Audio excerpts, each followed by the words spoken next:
So it's going to be a 20-minute race to round out the weekend here at Silverstone. The green flag is waved at the back. 5-second board will be shown, and any moment now we'll get the red lights on and go out, which they do. Good start from Paul Cook. Not such a good start by Ben Pearson, a sort of direct opposite of his start in the first race. So he might well be swallowed up a little bit as they head down to Copse Corner for the first time, with the low sun now making it a little bit more difficult to distinguish the cars than it was earlier on. But it's certainly Paul Cook leading, Stephen Schweikart second, and it's John Brown in third position as they head down towards Beckett's for the first time. So there are 3 M1 class cars out front. Cavan Granger is in the lead of Class M2, so he's got ahead of David Morris off the start line as well. So Cavan Granger will see what he can do to try and get his first Class M2 win of the season. But it's Paul Cook leading the field down the Wellington Straight. And John Brown going with Schweikart for the moment. It's a really good start for Paul Cook. And yeah, as you say, a complete opposite of what we saw from Ben Pearson off the line in race 1. So there he is, that black-nosed car going around the Rob Apsey Z4.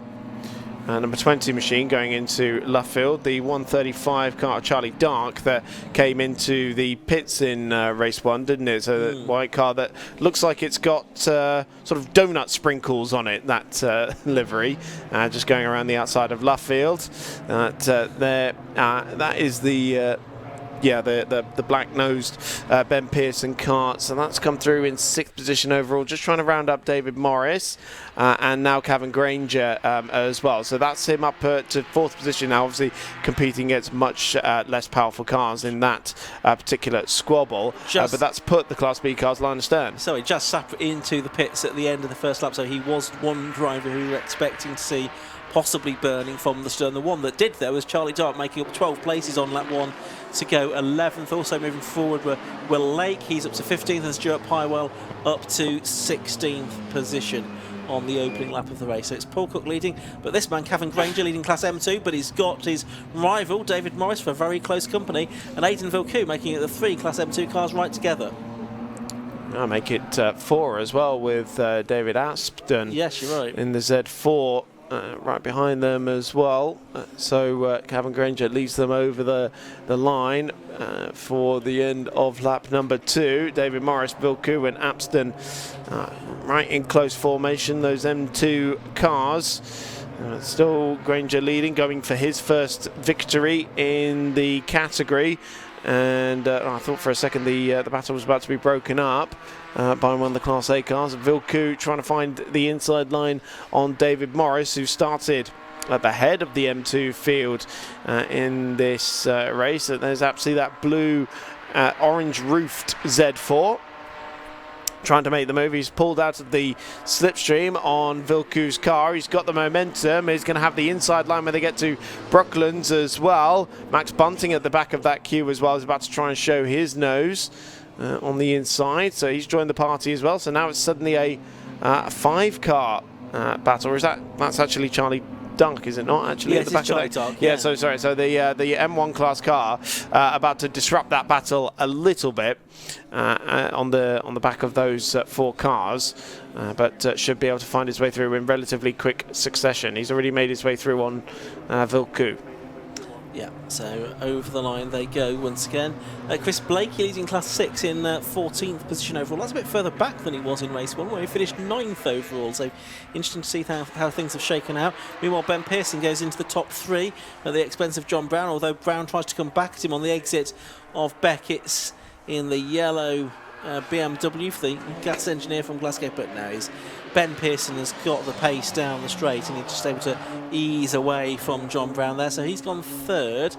Can he now catch Stephen Schweikart? He couldn't in race 1. He was a couple of seconds behind him at the end of the first race, but we'll see if it's different this time around. There was a lot of smoke from John Brown's car as he came around out of Brooklands and into Luffield. That was very odd, because it wasn't tyre smoke, unless it was the bodywork rubbing up against the tyre.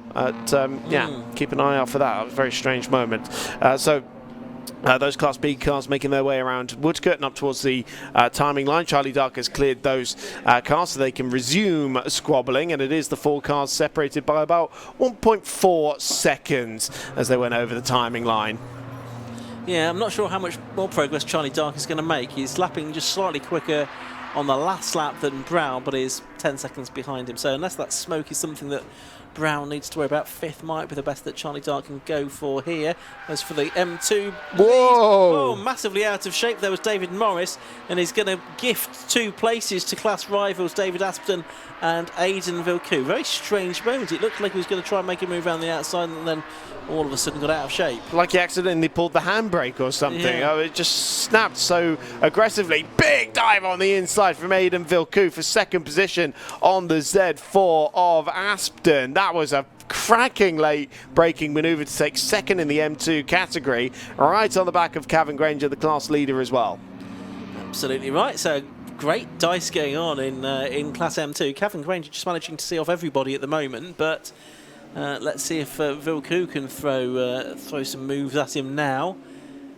He might struggle though, because he's got Aspden back down the inside of him into the right-hander at Copse, although no, he's had to back out of that, I think.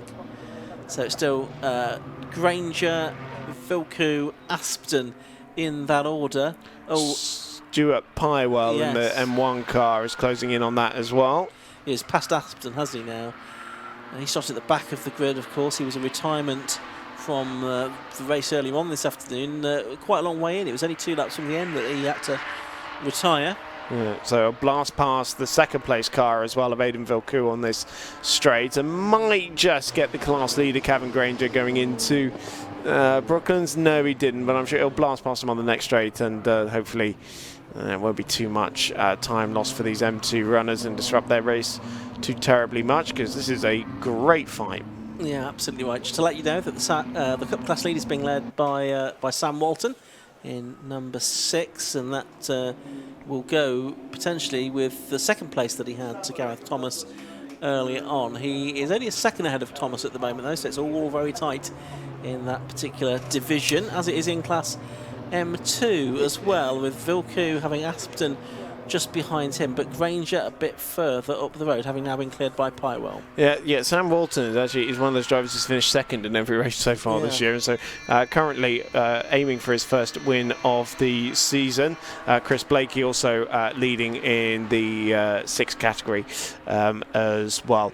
But keeping our eyes on the M2s, Cavan Granger continues to lead down the Wellington Straight. It's very, very close now for second place, with David Aspden trying to outbrake Villeneuve, but we know that's extremely difficult after the move he pulled a couple of laps ago, so he's going to have to get a little bit more inventive than that. A slide of the rear end from the Z4 as he came out of Brooklands and into Luffield. David Morris, I'm sure, is going to want to recover those 2 positions he lost with that very wayward moment through Beckett's a couple of laps ago as well.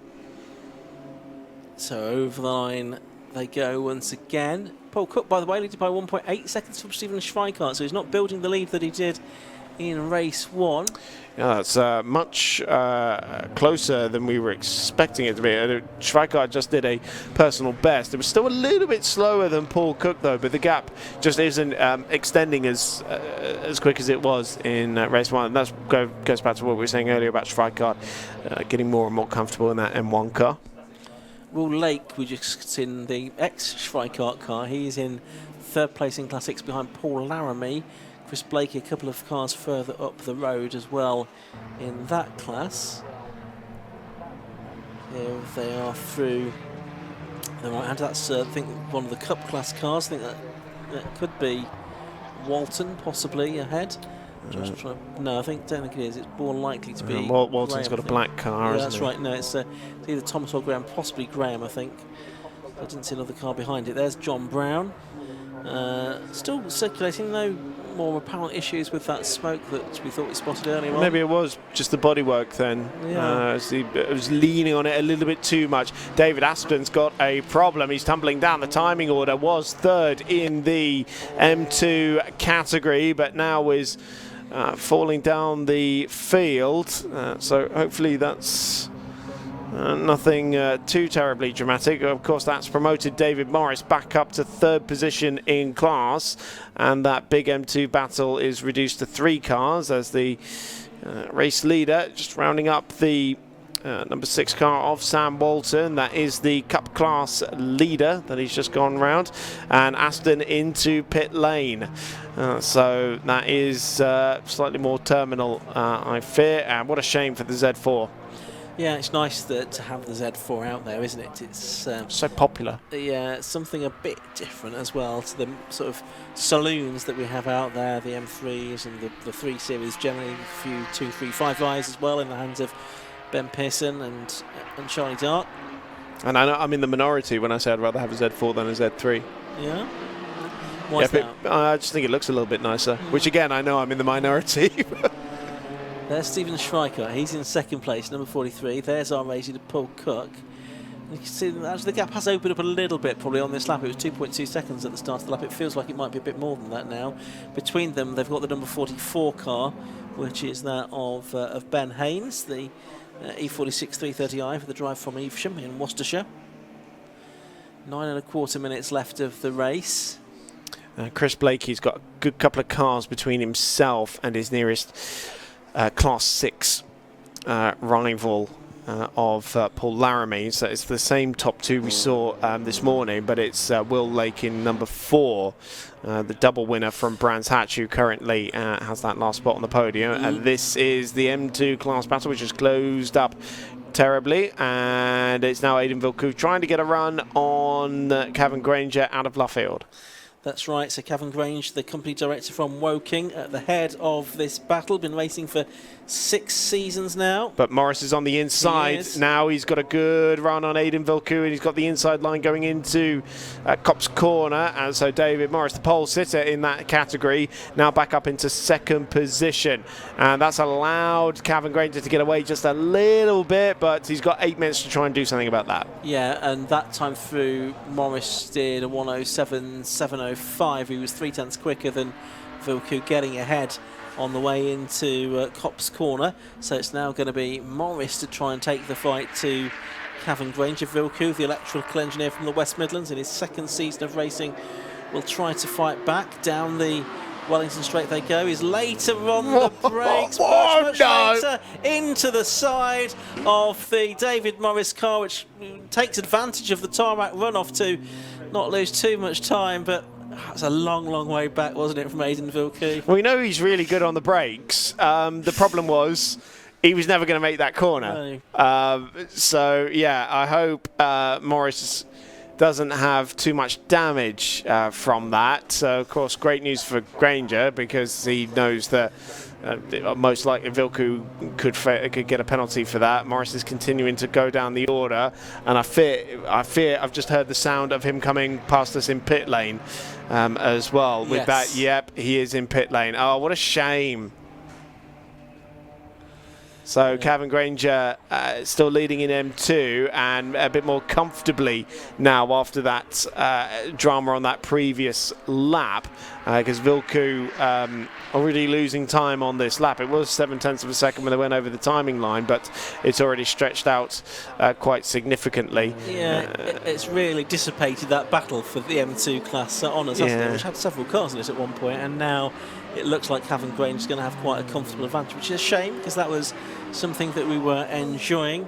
It's a bigger shame for David Morris, though, isn't it? Because he's had to come into the pits and must feel there's some damage to the car that's too severe. It was a fairly hard hit. So it wouldn't surprise me if there was something that needed fixing before the next event. I wouldn't be surprised if there was damage on Villeneuve's car as well, on the front right corner. It's quite a whack he gave David Morris, the left-hand side of his car. John Brown, let's see if it smokes again through here. Yeah, it is. It's the right rear bodywork leaning up against the tyre. So we've got so much roll in that car when he goes through Brooklands that it rubs up against the tyre. So I hope that's not wearing the tyre too much. What's happened to Paul Cook? He's falling down the order. Yeah, Paul Cook has not come through, so the race leader is in problem. Number 26, the race leader, he's still not come through, so he must have pulled off somewhere around the circuit, waiting to see if there's any notification of where he might have gone, or if he's just limping into the pit lane, but it's Stephen Schweikart now that's taken the lead away from Ben Pearson in second and John Brown in third. But Paul Cook is still yet to make an appearance at the end of lap 13. So that could just be a dicky transponder, but it seems to be more indicative of a problem. Was that him who just came past? There's a Marshall we can see outside our window. Yes. And yeah, it is 26 that is very slowly limping past our commentary box position. And so the man who's dominated the season so far, Paul Cook, all 3 race wins with just 5 minutes to go in this race, is into pit lane. And now Stephen Schweikart is on course for his first M1 victory. Okay, well that's going to shake the championship up, because I think Paul Cook was the championship leader coming into that race. If he is a DNF, then, and it looks like he probably is, then that's going to throw things wide open as to who that might be that is ahead when they go into the next meeting of the season, which is going to be at Alton Park for BMW Live at the end of this month. Don't forget you can watch that on Alpha Live as well. So we don't know if that was a mechanical or if he had contact with a back marker potentially. There's a rather beaten up number 31 car, of Paul Laramie, that is second at the moment in class, I want to say. Yeah, I think that's right, and I think that's possibly Yes. to Leeds Club. But now Ben Pearson's in trouble. Oh dear. Ben Pearson from second place. No one wants to finish on the podium in this BMW Car Club Championship race. He's got his indicators on, he's got his hazards on, he's limping home to the pit lane. So it's Schweikart now leading. John Brown is up to second, and from the back of the grid, Charlie Dart will move into third place. Yeah, from 24th overall on the grid. And he might get second yet, because he's closing the gap to John Brown as well. Yes, he is. So that is the race leader, Stephen Schweikart, and you can you see we got white flag out as well for a slow-moving car. That is Ben Pearson making his way back towards the pits, I would have thought. So race leader going around Brooklands, 3 minutes left on the clock, and it is now officially, John Brown second, Charlie Dark in third, and closing in. What was Dark's last night? It was about 0.8 of a second quicker than Brown. The gap 1.7 when they went over the timing line. And that's Aidan Villeneuve. Oh, he was going into the pit lane, and now he's decided against that, it seems. Interesting. Very interesting, as Barry Davis once said. Probably not as interesting as what Barry Davis was talking about. But anyway, it's Schweikart leading by a chunk of time now, about 20 seconds, I think, over John Brown in second, Charlie Dark in third. And there's 3/10 between them. Here they are, over the line, in fact, to go up towards Copse Corner for the 17th time in this race. Is it going to be John Brown or Charlie Dark? It's Charlie Dark that has gone through now to take second position away at Copse Corner at the start of lap 17. And the M2 leader, Kevin Granger, has also come into pit lane with a mechanical as well. So, right, we've had a huge change. So the non-M1 car at the top now is the Class 6 machine of Chris Blakey in 5th position overall. So who's inherited the M2 Max lead? Bunting. It is the 177 of Max Bunting. So I think that's going to be a first victory for him as well.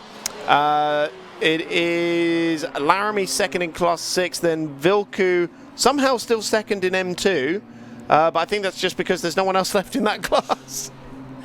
Yeah, this is bizarre, isn't it? It's been a Very huge bizarre race of attrition, this one. And then what is it on the M6? The Class 6 podium would also be Will Lake as well. Yeah, right, Schweikart has gone across the line to complete lap 17. He's got 2 laps to go in this race. Charlie Dark is second, 15.5 seconds behind the leader, and John Brown is third. Stuart Pywell is up to 4th place. Chris Blakey, who was 14th at leading Class 6, is now 5th at leading Class 6, and that's probably more because of other people falling off rather than any great driving on his own. That's not to disparage the performance he's put in this race. I'm going to tell him you said that. Oh, well, go on then. What's the worst he's going to do? Colin Whitmore there as well. He's a lap down, the veteran in the number 35 car in 12th position. And what a race it's been. I mean, just absolutely bizarre. There's the Crown Paints car, Charlie Dark, fairly late on the brakes, up the inside of Aidan Villeneuve in actual fact there, who is still second in Class M2. Yeah, despite that moment where he looked like he was going to go in pit lane, decided, no, I'm going to bail out instead. But should be last lap of the race now. Yeah, Schweikart's gone on to his last lap here. And he's a lap clear now, I think, of the Class 6 leader, isn't he? Blakey, here he is. So he's lapped everyone up to and including 5th position. Everyone that's not an M1, including and some of the M1s. Schweikart then turning his way out of Beckett's and up towards Brooklands for the final time for what will be his first win of the season in the M1 class. Yeah, moving up from the Class 6, of course, and yeah, now a breakthrough win here in the M1. A little bit of fortune to make it happen, but we see he's been improving. 3rd in the races in the opening meeting, 2nd earlier on today, and now the win. So Stephen Schweikart, Swack comes out of the final corner. Checkered flag is ready, and race 2 of the day for the BMW Car Club Racing Championship is won by Stephen Schweikart. 19 laps completed by him, and he's had a very convincing win over Charlie Dark in 2nd. That's partly because Charlie Dark had to come through from the back of the grid, though, after a retirement from race 1. And he's not going to do it! Oh, He no! stopped. Charlie Dark has stopped out on the circuit! Oh, my goodness. Just get out and push, Charlie. Get out and push. John Brown has come through to take 2nd place, and Stuart Pywell, also from the back of the grid, has taken 3rd position. So it's 43 Schweikart, 7 Brown, for 76 Stuart Pywell. The only finishes on the lead lap. Chris, it looked like a tyre issue, we think, for Charlie Dark. Chris Blakey will be 4th, having won Class 6. Max Bunting will win Class M2. And the Cup class cars have yet to come through, I think. But it looks like it's going to be Sam Walton there that is going to take the honours in that division from Gareth Thomas and Ernie Graham. Oh, that was just a mad race, wasn't it, Chris? Yeah, Sam Walton's come through with the Cup victory, Thomas in 2nd and Graham in 3rd. But yeah, what a mad end to a very frantic and spectacular weekend of 750 Motor Club racing. Absolutely right. Let's have a quick rundown on the results then from that BMW Car Club Racing Championship. Race 43, Swack, Stephen Schweikart the winner, 19 laps completed. 2nd was number 7, John Brown. In 3rd position, number 76, Stuart Pywell. 4th was 135 Charlie Dark, although he won't be classified because he didn't make it to the checkered flag. So everyone will move up. 4th will go the way of number 27 Chris Blakey. 5th will go to number 55 Raheem Ballou. Blakey winning his class, by the way. 6th will be 177 Max Bunting, who will win class M2. 7th number 31 Paul Laramie. 8th number 4 Paul Lake. 9th will be number 69 Aidan Vilku, and 10th will be number 79 Sergei Meniv, ahead of Colin Whitmore, Craig Emerson, Ben Haynes. Cavan Granger did get back out there, I think, albeit a lap down or 2. And then it's going to be Sam Walton to beat Gareth Thomas in the Cup class. And I think those are the only drivers to have completed the race. Chris, some final thoughts from you before we hand down to Kieran? What a spectacular weekend. Super busy with 25 races, but absolutely spectacular. Big shout out again to the 5 Club boys as well for that mega show they put on in race 2 this morning. Of course, we've got still plenty of 750 Motor Club action to come over the course of this month. I believe we're at Castle Combe on the 26th of May for a few series. Also at Alton Park for the BMW Live, you were talking about there indeed. As well. A few things. And also that same weekend, a big weekend for the Club Enduro and the Road Sports as well, because they'll be out here on the Grand Prix layout. That's right. So we look forward to that. You're now going to be back with us later on in the season as well, Chris, so we look forward to you joining us. Yes, Netterton and Brands Hatch, I believe. Absolutely. So look forward to that. Thanks once again to all of the marshals for all of their sterling work during the course of the weekend here at Silverstone. Fantastic effort from all of you. We've finished this race meeting a little bit earlier than anticipated, which is a fantastic outcome. So many thanks to all of you. It's been great fun bringing it to you here. I'll be back on the mic for the BMW Live event, where the BMW Car Club Racing Championship is back out, if there's any cars left, after that attritional race. So we will look forward to the BMW Live meeting at the end of April, May even, at Alton Park. Look forward to you joining us then. Kieran will be with me, so will Johnny Palmer. From Chris and myself, good night. I don't think Kieran's got anyone else to talk to, but we'll let him say goodbye anyway. Cheerio from us. Yes, thank you very much. Unfortunately, the cars just drove up to the end of the pit lane and went straight into the paddock, so we didn't get a chance to catch up with the winners, unfortunately. But yes, it has been a fantastic weekend of racing, and as the sun is setting, it is time for us to say goodbye, and thank you so much for watching. I want to say a quick shout out to the marshals. Thank you so much. Obviously, we couldn't go racing without them. Quick shout out to Ian and Chris in commentary. Thank you so much, obviously, for both of them sitting in commentary and talking through the entire weekend of racing together. Then obviously we couldn't have done any of this without Alpha Live either. Producer Will, runner Luke, Ollie, Slavik, Dan, Matt and Laura on the camera behind you. There we go, thank you Laura. None of them, we couldn't do it without any of them, so thank you so much from every single one of us here at 750. Thank you to you for watching, and we'll see you next time.